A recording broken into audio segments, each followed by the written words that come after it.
He hires these educated slaves. Instead of having them teach him, he just used them. If he needed to say something smart, he would have them whisper it in his ear.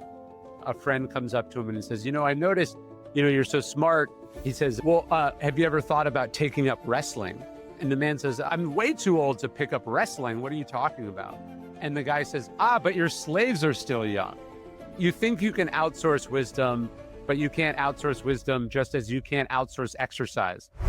I'm Ryan Holiday. I'm an author. I live here outside Austin, Texas. I write about ancient philosophy and what it can teach us about modern life. And in this moment of change and disruption, I actually think that the Stoics have quite a lot to teach us about AI and the skills required to sort of thrive in this new world.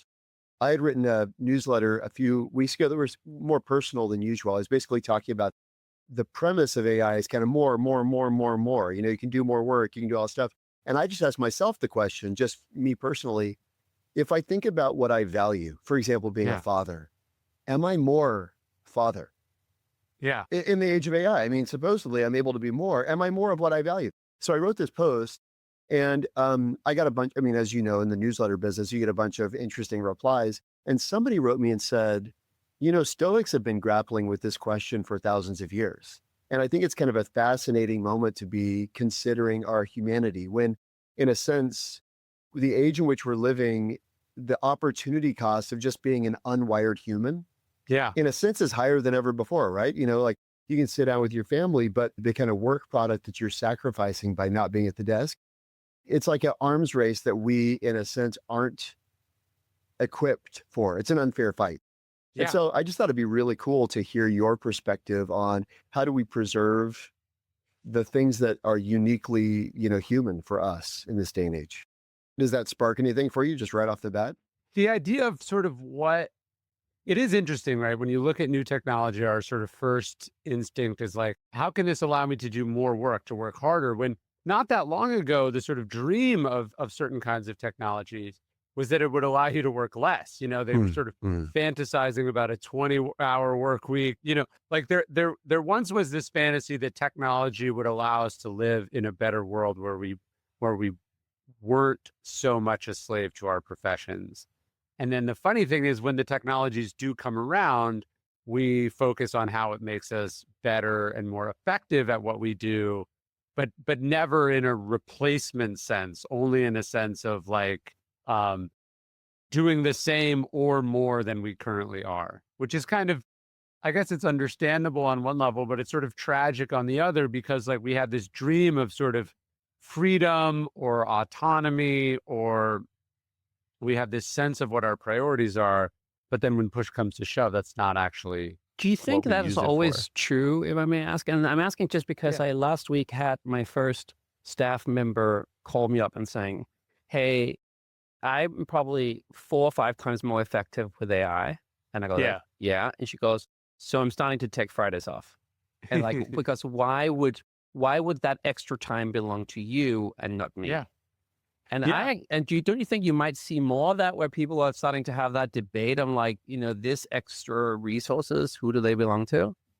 Well, I guess the question is, has it ever worked that way historically, right? And Exactly. I guess a lot falls to you as the boss or the manager. How do you respond to that? And I think I've actually had to have some conversations with my team. Like I was talking to someone who does customer service for us. And I was like, hey, I just want you to know, because I could tell there was a little bit of like paranoia or doubt that I was like, if you can figure out how to automate this stuff or have it make you more effective, let's just start the conversation by me letting you know that I'm not going to hold that against you, right? Like if you find out how to get twice as good at this, or you can respond to twice as many inquiries or do it twice as fast, I'm not going to reward you for making the business better by laying you off, right? I was like, I want you to be upfront with me and talk to me about it. There's always going to be some use for your creativity, your judgment, your understanding of how the business works. So let's just open that line of communication. But I thought it was interesting. I could tell, and when we were talking about it, that her hesitation towards automating some stuff and using AI was that she was worried about making herself irrelevant. And I do think that's the sort of default assumption from most workers. And probably rightfully so, right? Sure. Sure. And do you think, because I think I've heard other people say that, and then there is a creeping assumption that, let's say that this person then come back and saying, I do 500 tickets every week. Yeah. And now I'm doing it in 2 days. How do you think you'll react if you suddenly then walk in and she's gone? Yeah. It's Wednesday through Thursday, Friday. Yeah, yeah. No, it's funny the way I operate my company is we're in person 3 days a week on average. I'm there every day, but it's come in 3 days a week. If you want to take a 4-day weekend every weekend, I don't really care as long as the tasks get done. And that's what I say, having understood that I put on this person's plate, roughly a full-time amount of work. But yeah, as the efficiency increases, there is the temptation to just sort of throw more and more at the person and effectively to punish them for getting better at what they do. Well, And but so, what constitutes a full-time effort of work, right? I mean, sure. if you think about, a college student coming out now, what they're able to do with their full-time job, if they're AI augmented, right, and they're proficient, right? The problem is we're not competing in a vacuum. We aren't working in a vacuum. And what somebody's able to do in a 40-hour job, if it's now 3x, that at some point you actually have to recalibrate as a business owner, I think. Yeah. It was interesting though. We were talking about Popovich as we were just getting started. One of my favorite Popovich stories is about him and Mike Brown when Mike Brown was an assistant on the Spurs. Mike Brown, he was going through a divorce. He had his kids that weekend, and he was going to miss the team plane. He was going to be like 5 minutes late, and he texted Popovich and said, "Hey, my kids are having trouble. Can you hold the plane for 5 minutes?" Which is a big ask in professional sports, as you know. And Popovich said, "What's the problem?" And he said, "It's my kids. They're having trouble. They're taking this hard. I just need 5 minutes to handle this." And Popovich said, "We're not holding the plane. And if you try to make the plane, you're fired." And he's like, "What?" He was like, "Don't take 5 minutes. Take as much time as you need. Just catch a commercial flight and come see us." He's like, "Your family's more important," right? Or he was trying to instill in the organization, not just sort of lip service to taking care of your family, but sort of actually meaning it. And so here he was sort of intervening. The person is trying to put work over family. And he's like, no, not on my watch, right? And so I do think part of what we're talking about and part of leadership and part of creating a good culture and part of being able to ride the ups and downs of trends and things is to put your people first, and to actually think about what they need and what's going on with them, not just to see them as sort of widgets or sort of numbers on a spreadsheet. And so I do think depending on the job, depending on the role, depending on the health of the organization, you got to sit down and think like, hey, if I was in this person's shoes and I was suddenly getting more and more effective at what I did, and my boss was effectively punishing me for having done that, what kind of overall message am I sending to the rest of the organization where I'd also like to pick up efficiencies? And so I think really thinking about not just the individual, but how you treat that individual and the message that sends throughout the culture really matters as well. One thing I've been thinking a lot about, are you familiar with Clayton Christensen's classic article called "How Will You Measure Your Life"? Yes. It's one of my favorite pieces ever. For folks who aren't familiar, the basic premise is humans tend to orient towards that which is measurable. And in work, you get rewards on a quarterly basis, right? Whereas at home, maybe you don't get the reward of having raised a good family for like 20 years. And he observed that his classmates never implemented a strategy of ending up in jail or being estranged from their children. And yet 20 years later, they effectively implemented that strategy because on the margin, they would invest time where they could get a more kind of visceral return, right? And the more visceral return is at work. I feel, and the reason I keep thinking about that, and you made me think of it with the Popovich story, is he wrote that before AI. Right? Before social media even, right? And even at that time, humans were still grappling with this question of how do I invest the marginal unit of my time? I think now AI has only turbocharged the trade-off that people are dealing with. Yeah, I mean, that's right. And to me, the tradition of Stoicism, I think, has a lot to say. Can you talk about some of the practices that the Stoics have advocated as our kind of resident Stoicism expert? What are some of the practices that Stoics have been advocating for millennia to stay grounded in that which you could say is much harder to measure, but much more important? Well, I think that the first thing I would point out, and this is something that can be easily missed, is we tend to think of the past as stable, right? So you look back and you go, okay, this is what ancient Rome was like. This is what ancient Greece was like. This is what the past was like. Except for the past doesn't exist, right? The past was always the cutting edge future at every moment. At every time in history was basically, with the exception, you might argue, of the Dark Ages, but obviously they don't understand they're living in the Dark Ages, the most advanced time in human history, right? Like they are dealing with technological disruption. They're dealing with the collapse of the old way of doing things. It feels like traditions aren't true anymore. It feels like there's a new generation coming. It feels like things are speeding up. This is like the most perennial of all the emotions and feelings, like the idea that, like, I don't know how things are going to turn out. That's how every time in human history has ever existed. And this is something, when you look at Mark Aurelius's Meditations, he probably talks about the theme of change and the pace of change more than just about anything else. And it's pretty remarkable, right? He's just over and over again. He's like, time is sort of racing past us and nothing is stable. And he says, like, when you're frightened of change, he says, you should remember that the status quo that you're trying to preserve was itself a product of change. He was like, you didn't exist, and then you came into existence. You yourself are a change. And just like you're no longer a 25-year-old or a 15-year-old or a 10-year-old or a 5-year-old or a fetus, like we are ourselves always changing and evolving. And he's sort of trying to meditate on change. And one of my favorite little riffs he has is he says, it would take an idiot to feel distressed or indignant about change. He says, as if any of it lasts. It reminds me of an expression we have here in the South, which is, if you don't like the weather, just wait a minute, it'll change, right? And the idea that the things that we're stressed about, the things that we're, oh, I'm grappling with this, I'm trying to adjust, as if itself is stable and not going to change. Just a couple of years ago, we were wrestling with one version of AI, and now we're wrestling with another version of AI. And meanwhile, they're hard at work on another version that we can't even comprehend yet. And so there's a certain amount of presumptuousness and arrogance and sort of recency bias in how we react to what's happening around us. So I think that's one thing to focus on.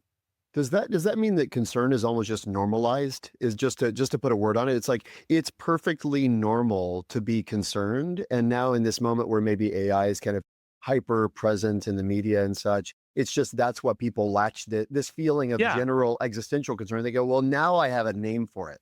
It's AI. Yes. Is it? I think that's right. I think first off, it would be like, okay, is it common to be concerned and worried? Yes. Like we go, this is unprecedented. As if, in fact, it's never happened before. But some version of this has happened forever and always will. Like, continuously, all of this is very precedented, right? The names and the dates and the people and the types of things are changing, but the change itself is ceaseless. So I think that's first and foremost. The second part the Stoics would have us think about is like, well, where did all that worry get people? Did fretting about it and worrying about it and catastrophizing about it, did it help any of those people actually adjust to the changes that were in front of them? Did it arrest any of the change? And you might say, like, did it set any of those people up to take advantage of that change? Probably in some cases, but in most cases, also probably not. And so I think what Stoicism is trying to be, and sometimes people mistake it for kind of emotionlessness, I think a better way to describe it would be kind of an even keel, not getting too high or not getting too low. Mark Aurelius in Meditations talks about being like the rock that the waves crash over and eventually the sea falls still around. It's actually similar to a thing that the Buddhists talk about, which is, you take a cup of, say, water from the river. It looks clear in the river, then you grab it in a cup and you can't see through it. But if you let it settle for a second, all the silt goes down to the bottom and then it becomes clear again. Would you then argument that AI agents are very Stoic? I guess they're always at the moment because they only respond to a prompt you have. and they are pretty even keeled because they don't have emotions. I mean, That's that seems true. to be They're very Stoic. stateless in a sense. Yeah, that's a good point. There is an emotionlessness to it. I mean, my favorite and also most exasperating part of AI is the complete shamelessness with which it will make mistakes. I was with my boys the other day. We were walking back from breakfast, and they found this quarter on the ground, and that they'd never seen a quarter like this. And I go, oh, I wonder if it's like rare. And so we take a picture of it, and we asked ChatGPT who was on the quarter. We hadn't recognized the person, and it promptly goes back, oh, you're not holding a quarter. That's actually a penny. And I go, no, it's definitely a quarter. And it goes, I could see why you would think that it's a quarter, but it's in fact a penny. And I go, look, man, it's a fucking quarter. I don't know what to tell you. Like it says on the front, it's a quarter. And then it goes, oh, you're right to push back. Okay, it is a quarter, and then it's like, that's Eleanor Roosevelt on the quarter. And I go, I'm pretty sure it's not Eleanor Roosevelt. It doesn't look like her at all. Oh, you're right to push back. It's not Eleanor Roosevelt. It said some other person. Finally, I was like, just give me a list of all the women who have ever been on commemorative quarters. And then I scrolled through, I figured out who it was. But the interesting thing to me is like, I was getting frustrated having been bullshitted like so many times in a row. But it not only didn't pick up on any of my frustration because it's not a person. Like if I was talking to an actual human assistant, this exchange would have been getting heated. But also just the confidence and the shamelessness with which it gave me the wrong answer every time, like a fresh slate, right? Because did you see the meme where somebody asked an AI where the wife asked the husband, so did you get the breakfast done for our kids? And he goes like, sure. And she walks to the kitchen, there's nothing there. She goes like, but you haven't made anything. Like, oh, my bad. I made a mistake. Exactly. And like, the way it senses our emotions in that it's like, oh, you want to be congratulated for proving me wrong. And so anyways, it's an interesting insight reflected back of human psychology, both like why we have things like shame and responsibility and accountability, but also how much our emotions can distract us from the point as well. Okay, so one quote I want to give you here. You've written a lot about this. Seneca's quote, "No man was ever wise by chance." Yeah. Just tell us, why is that so important right now? Well, I actually use that quote. It's part of a larger story that he tells. And I talked about it at length in the book I just did on wisdom. He was talking about this wealthy Roman who wanted to seem smart.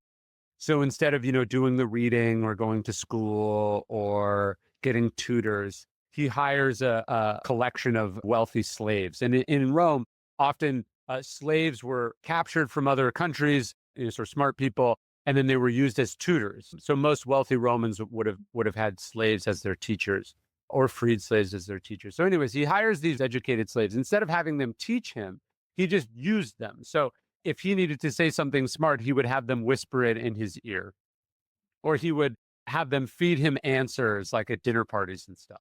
And so finally, he kind of thinks he's getting away with it. And a friend comes up to him and he says, I noticed, you're so smart. You've been entertaining us all at this dinner party. He says, well, have you ever thought about taking up wrestling? That being obviously one of the other sort of dominant areas of ancient life, the sport of wrestling. And the man says, I'm old. I'm way too old to pick up wrestling. What are you talking about? And the guy says, but your slaves are still young. And his point was, you just can't have people do this stuff for you. You think you can outsource wisdom, but you can't outsource wisdom just as you can't outsource exercise. Because the point is that it's a byproduct of the work that you do, not a thing that you're a conduit for. But do you think that is the same thing for technology? I mean, like, you can still be smart and use your GPS. There's some technologies that we've adopted that then have meant that we've lost the ability to do that thing, but we are probably not less smart off it. I think that's a great point, right? They call this sort of cognitive offloading or cognitive surrender. And so there are some tasks that are not really worth doing that you can probably surrender. I've certainly surrendered whatever ability I had to navigate before GPS. Not that it was particularly impressive, almost entirely to my phone. But I can't call myself a navigator, and I wouldn't consider myself good at navigating just because I rarely get lost. right? Like that's a function of the GPS, not anything that I have. And I think wisdom is a good example of something that, you can have access to lots of information. It's not quite the same thing as being wise or even smart. And so to me, it's like, look, you can have ChatGPT write your essay, but the point was never to write the essay. The point was to be the person on the other side of writing the essay who has clarified their thinking. The person who could write that essay. Exactly. I have another question on that. I did a keynote last week, and one of the points was that the way we can scale ourselves as humans is that we can start to understand ourselves better, because if we can understand our principles and our values and stuff like that to an agent, it can do more stuff as while we're asleep, right? And then I was preparing to this conversation, I obviously went through the synopsis of your books, and I read ego is the enemy, and I was like, and I realized the book has a slightly more refined kind of like concept to it.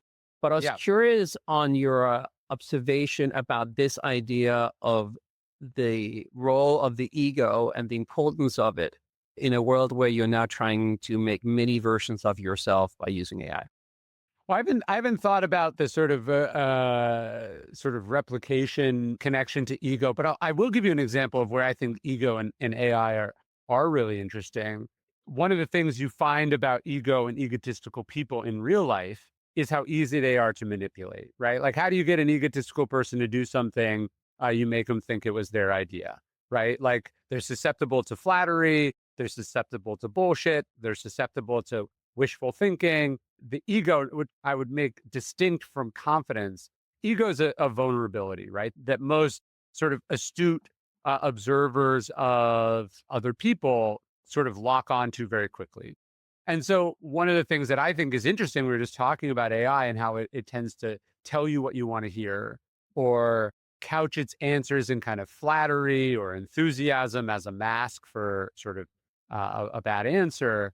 I think it's going to be interesting to see how that interplays with these agents. One, I think it probably makes you susceptible to some of these sort of weird delusions, parasocial relationships and delusions that can happen. But I also think it's like one of the things you learn, as I've learned as a writer, is like, often when you find exactly what you're looking for, you have to be really suspicious. You have to look for disconfirmation of what you're after, because you can end up finding something that's too neat, or that you're missing some obvious part of it. And so how do you maintain that sort of skepticism, that healthy distance, when really smart people have coded a really smart machine to prey on precisely that vulnerability? I think that's going to be interesting. Well, one thing I would say, Ryan, I read you've got a great post of 26 kind of habits for 2026 or something like that.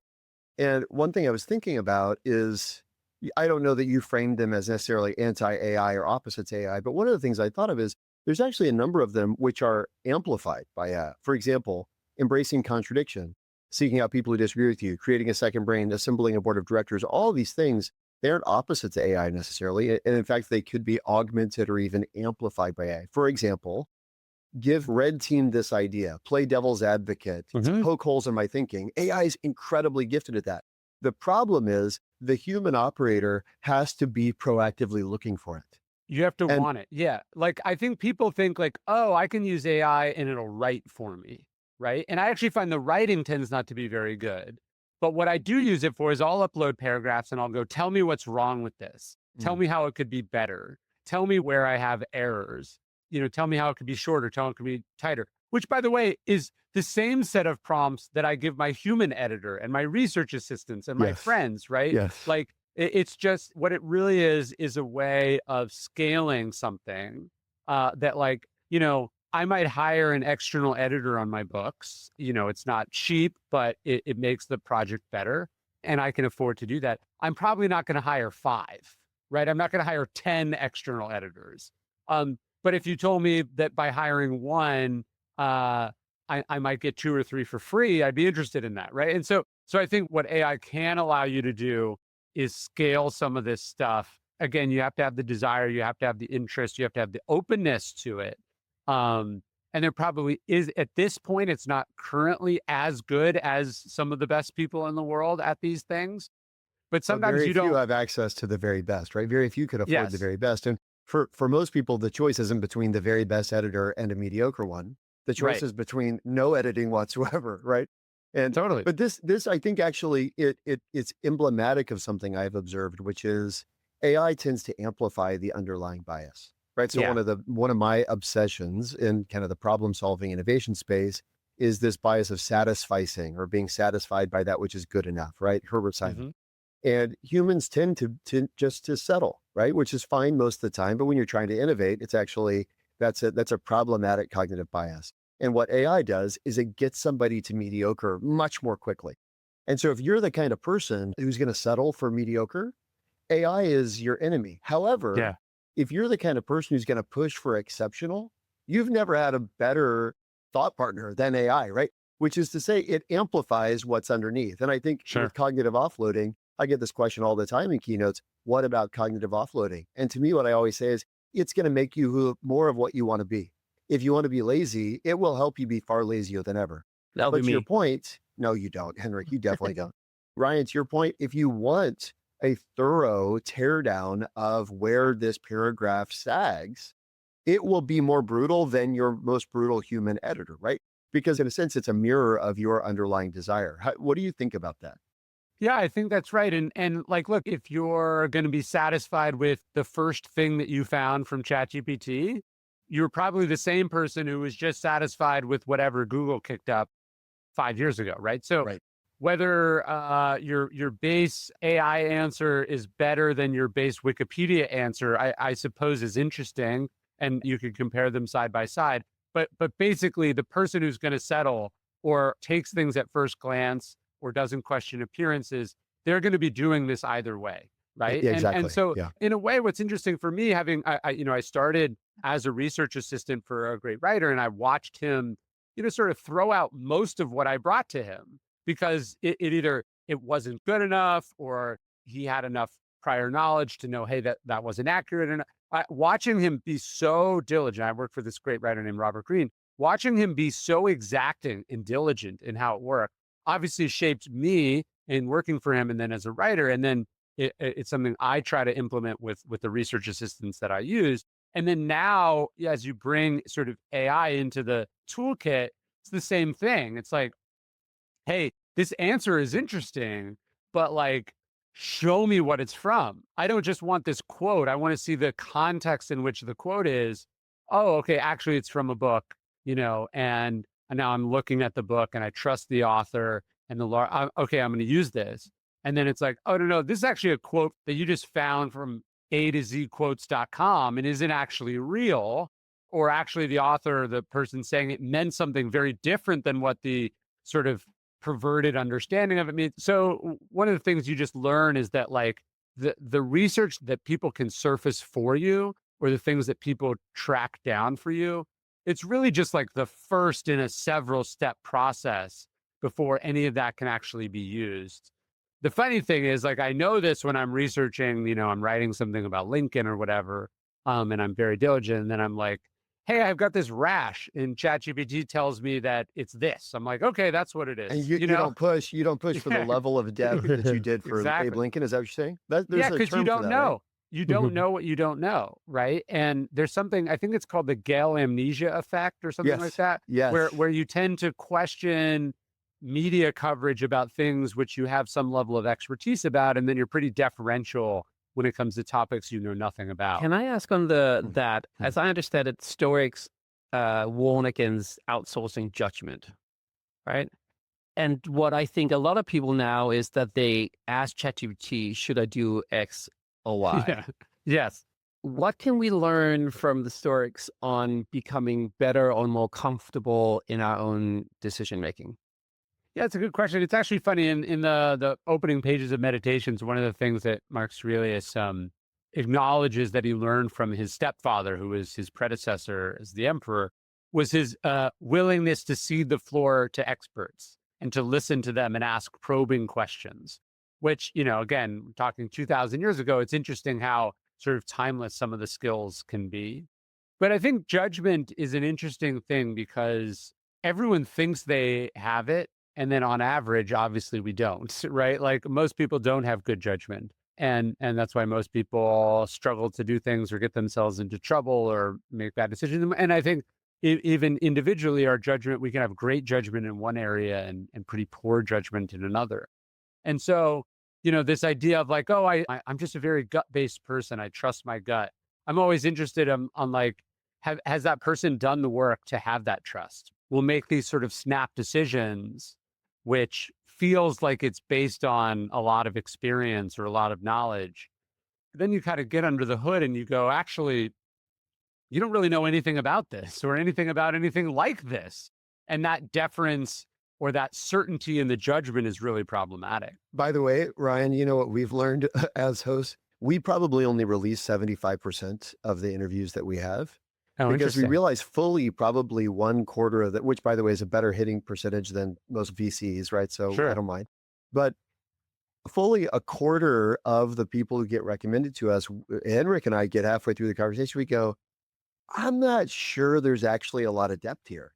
Yeah. And this is a person who is they're the head so of blah, awkward blah, now, blah. Jeremy, if we don't realize this. This will be the most awkward interview we've ever done. If we don't release it. Ryan really didn't have that much to say about, Stoicism and wisdom in the modern age. It's Speaking weird. about our own egos being inflated, you were like, what did he know about Stoicism?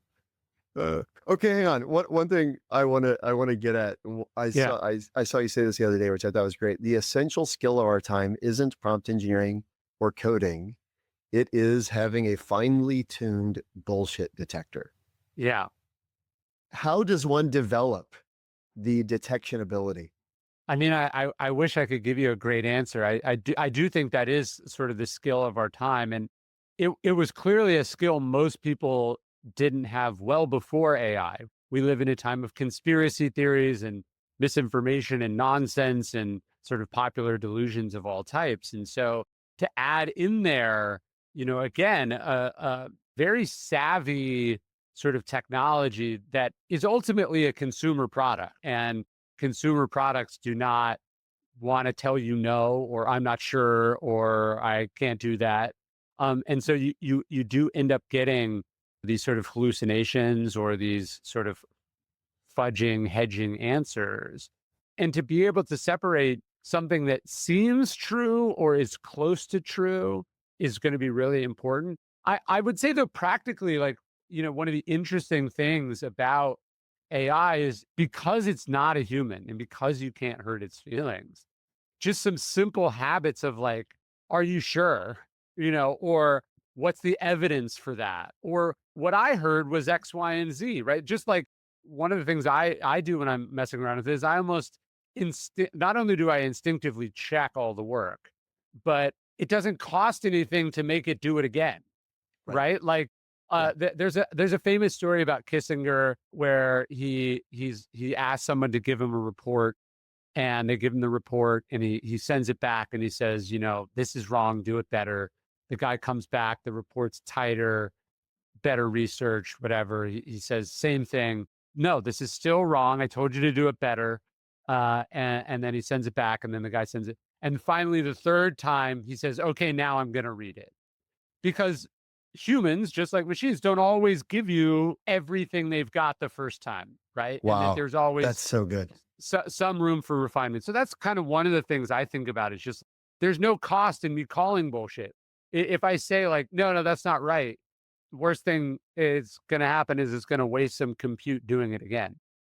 I think that's super interesting. I was having dinner with a friend of mine, and he's a movie director, and he was saying the same thing, but about actors, that sometimes he used to work together with a very famous movie director, and sometimes the actors would do it, and he'd go like, do that, but just better, right? And then he said, I often feel bad about doing that. And so I'll go in and like act out like the whole scene like I wanted, right? Which obviously is dumb because he's not an actor. Yeah. But I really like that idea of just, saying to AI, hey, I like what you just did there, but just make it better. Yeah, it was awesome. Yeah. But there are tons of tactics like that. To me, this is critically important. I feel the question is often leveled as a conclusion, meaning this. What about cognitive offloading is not an honest question, meaning what do I, as a conscious, sentient, well-intentioned human, do I do knowing that this collaborator, like every other human I've ever worked with, is liable to trigger cognitive offloading? They render the question, it's framed as a question, but it's really a conclusion. Sure. Therefore, I'm opting out. Yeah. And I think that is really dangerous to If say. I could just add something there, Jeremy, on that, Yeah. like I now have, I use all these different agents that run all the time. So I have like whatever, 10 agents that do stuff. And my my Uber agent, my agents of agents called Iggy. And Iggy have this script now that I run every week where it looks through all our transcript and it tries to kind of like answer that question. Like, what do I always offload? Where's my biases without knowing it? And then sometimes it will prompt me back. So for example, if I say yes to too many decisions, they'll basically like, you seem to be just offloading decision making to me right now. Are you tired? Do you need to go have a break or whatever? And so ironically, I think increasingly because it's so seductive, you need to create all these protocols for yourself to kind of avoid you falling in this super seductive trap because it is awesome. Yeah, and that's kind of what I was getting at. To me, the answer is not opt out. The answer is get educated, right? There are techniques. I mean, like the Kissinger, right? That's one of 100 techniques, Ryan. But it's like, if Kissinger always said, do better, Yeah. that should be a part of AI training programs. And then every human that collaborates with AI who doesn't do it is uneducated. And Sure. every human that opts out is opting out of tremendous augmentation. But to me, it's very important to realize the answer is education, not opting out. And I feel like right now there's all of these issues, which by the way, have always been present with people. AI is just trained on the way we think and work and all that stuff. And there's kind of a class of people that are putting up this smoke screen. What about, environmental impact, blah, blah, right? And to me, those aren't actually the issue. It's a way to justify disengagement. And that I think it's dangerous. Yeah, and I would say that even if you don't want to use it, right, which I think there's some ethical reasons to not want to use it, or you're worried about atrophy or whatever, you don't want to use it. I get it. That doesn't mean that everyone else isn't. And so to not have any familiarity with it makes you actually vulnerable to still the same sort of sloppy, crappy work product, right? So like if I hadn't spent the time that I've spent sort of messing around with AI and trying to figure out how it works and using it in some cases and finding it insufficient in other cases, I would be a lot worse at recognizing, for instance, when I'm getting like an AI written pitch or You'd be a when mark. someone on my team sends me something that it's very clear they offloaded this task. So instead of sitting down and thinking about how to actually do this best, they had AI write the CTA for this email or this outline or whatever it is. And that's why it's problematic. And so you have to understand it both offensively and defensively, I think. And to not do that is to just, as you said, sort of opt out. Circling back to the beginning of this conversation, we talked about how the Stoics took change as a given, change as a constant. Recognizing that folks right now tend to think we're in a moment of particular change. Are there any mindsets or behaviors, rituals, routines, etc., that you would recommend inspired by the Stoics in terms of how to successfully navigate change? How do we do it? What are the things that we can implement in our lives that the Stoics have known? Well, so the basic idea in Stoic philosophy is we don't control what's happening, but we control how we respond to what happens. And so the idea for the Stoics, it wasn't like, hey, these are the things you have to do. This is how you're successful. Instead, what they tried to be is really adaptable and adjustable to circumstances. That's what Epictetus said he was trying to teach his students, was to teach them to be able to be the kind of person that whatever happens, they could say, oh, that's just what I was looking for, or, oh, I can work with that.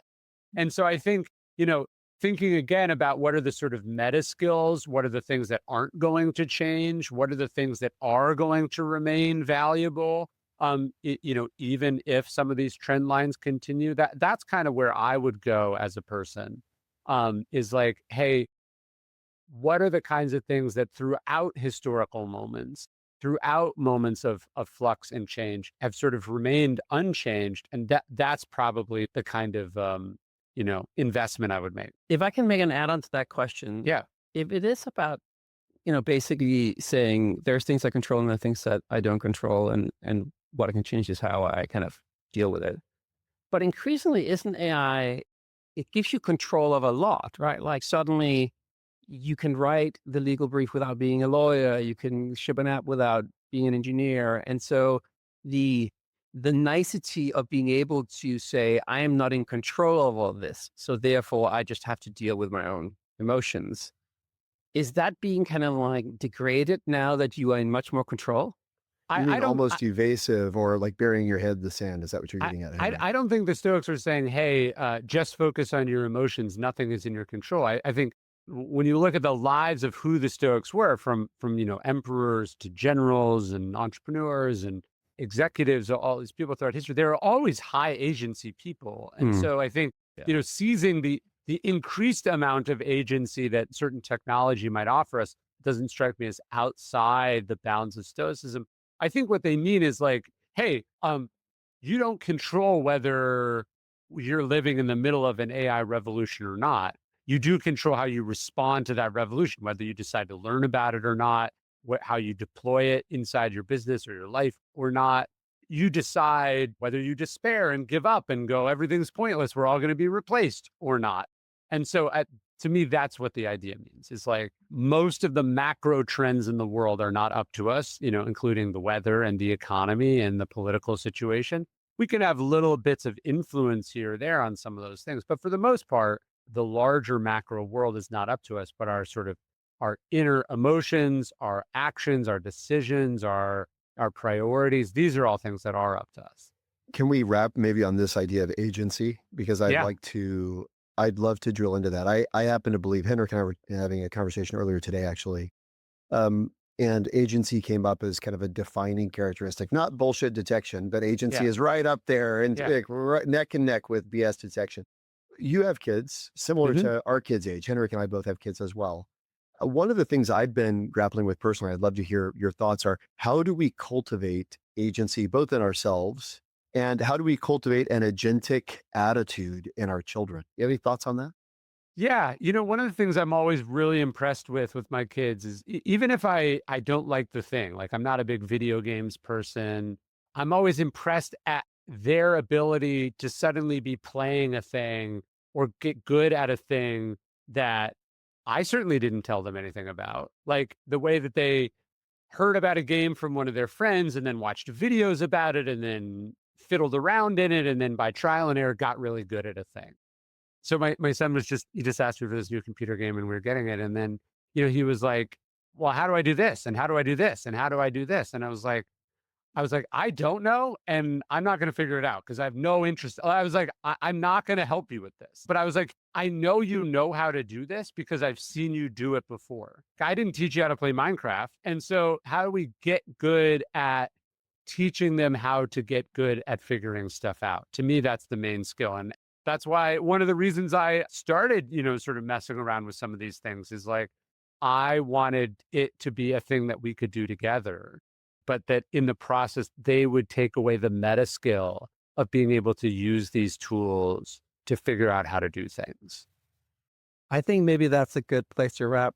Really, really, really cool stuff. This is fun, guys. I really appreciate it. Drop the mic. Professor Werdelin, what are your big takeaways from Ryan Holiday, Modern Stoic? I'm so fascinated by the topic, and so was excited to talk to him. The thing that I got to think about is when he was talking about how, there's been changes before, everything inside me was like, yeah, but not this. And then I talked to my dad the other day, who's 87, and he was telling me about growing up here in Europe under the Second World War. And he goes, life was pretty changed, like a lot of changes there. And so I guess the maybe not necessarily like takeaway in how to use AI. I think for me, the big takeaway was like, this is going to be a big change, but there's been big changes before. And I think the second thing he said is that we can either sit and kind of like skulk about it, or we can try to figure out how do we do something positive. And I'm reminded when I did work trying to get entrepreneurship into organizations, I often would say, well, if you want to see yourself as an entrepreneurial person, one of your jobs is to take anxiety on your shoulder for other people. And so when they ask you, are you sure that this is going to happen? You have to say, I'm absolutely 100% sure. Even though in your hearts of hearts, you're like, oh, there's a lot of things that can go wrong here. And so No, wait, I'm sure about what? What was your dad's advice? Whatever I'm it sure is, about I mean, what? like entrepreneurship is always about thinking about a potential future that hasn't happened yet, and then basically articulating to other people, right? Like that's often what entrepreneurs do. And so we are kind of like the imposters that go around and impostering all the time, right? But I think it's part of it is our job to say, give people comfort in saying there is a potential path. And while it's not crystal clear that we should walk it, let's try to walk it. And I think it's a little bit the same thing with AI. Yes, there can be many ways that AI could be used. And yes, there are things that could happen that is not ideal for society. And I think we can all worry about that, and we do. But there are also a lot of positive path we can do. And so we have the choice right now to say, do I think and do I want to try to come up and use AI for something good? Or do I want to just sit and be very worried about all these bad things happening? And I think that is an individual choice that people will have to make. And so I think the big thing I took away is that is a moment you can take every second, every day, right? And I guess I'm choosing to do the latter. Well said. Well said. I think the point about change, it's interesting that your remark is, well, but what about this moment? Like this moment does feel particular. And I think there is a sense in which that's true, right? That this is a different kind of a change. However, every kind of change before was relative to the changes that came before a different kind of change.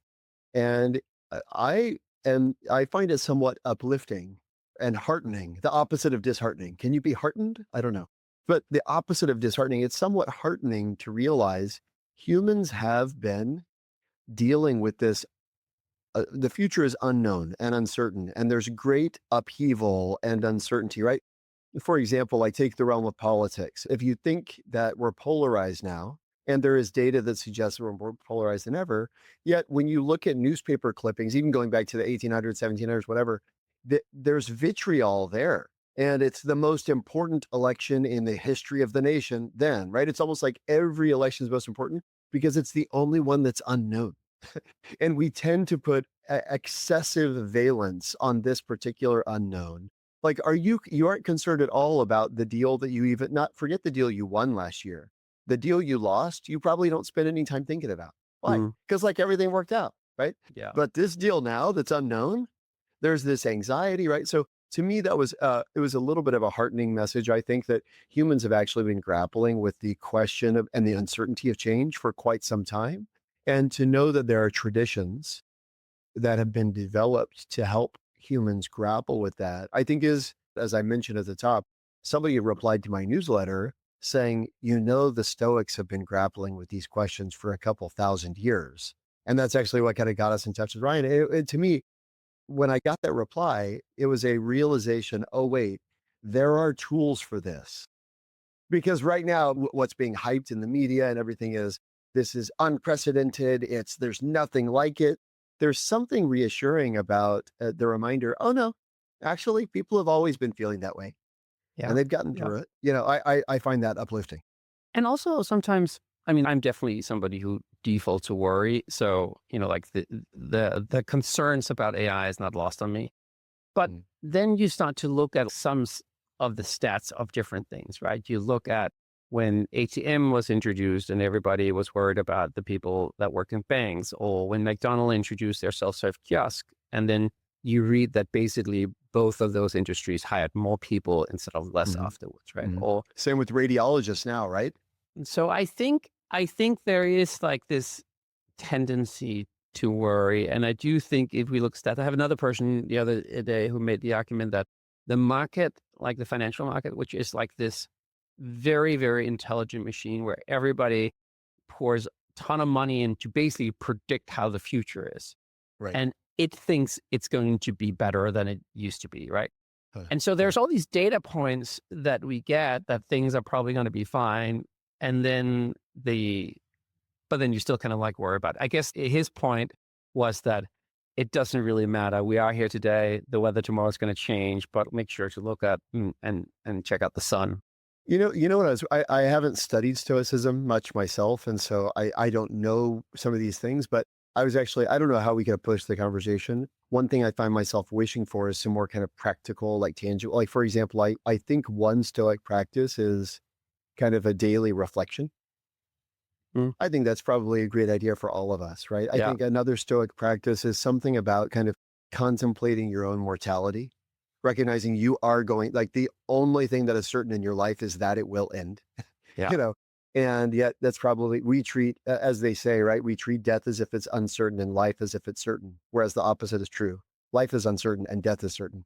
So to me, if nothing else, I want to pay Ryan the compliment that he has created in me a suction for, I'm curious to go and see what did the Stoics have to say about this stuff, because we didn't get into too many technical details. One thing I did wanted to mention that I absolutely, or one thing I did want to mention, actually, now that I say it again, it does make sense. Both work. One thing that I want to mention, maybe let's just leave it. Let's just see what happens. Drop in the comments, Jeremy Zadoofus, the Kissinger anecdote. That was worth the price of admission for me. I mean, and Ryan actually, Ryan will read entire books. I know this because I've read that he does this. He'll read entire books for a single anecdote.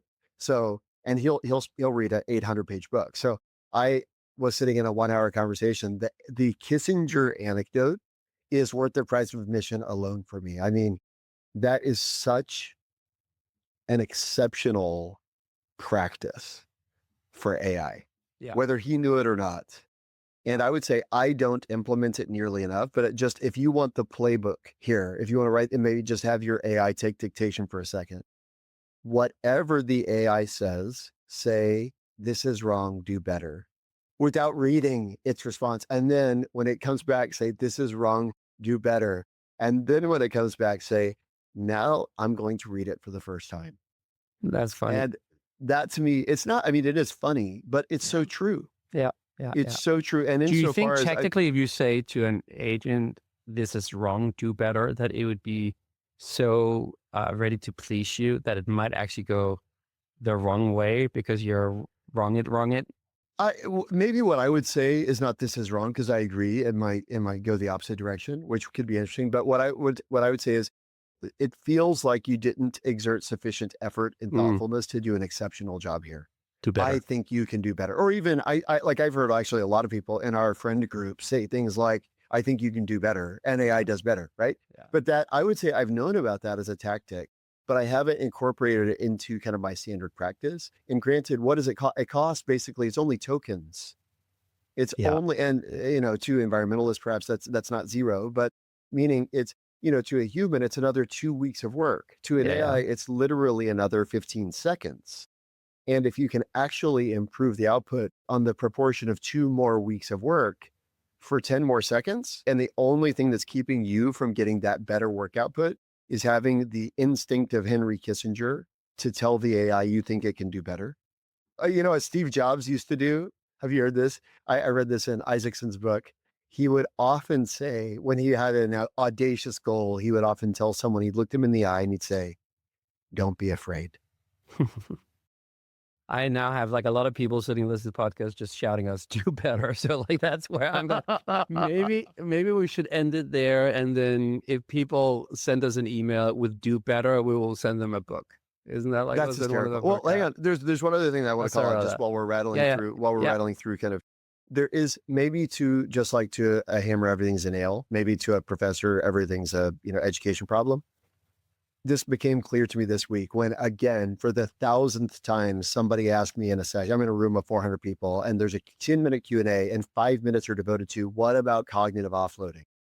And again, to the honest question asker, that is there are legitimate strategies for addressing that. My feeling is most of the time, that's a conclusion someone is leveling about why they're disengaging, not a question they're earnestly asking.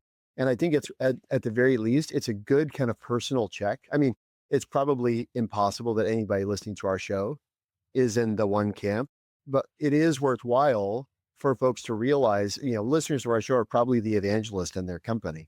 When people ask that question, you have to realize they actually aren't interested in the answer.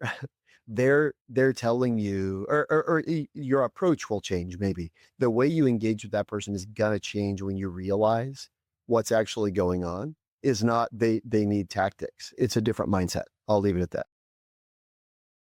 Amen. I think that is all for the show. So I guess we only really have one thing left to say, and that is Bye-bye. bye.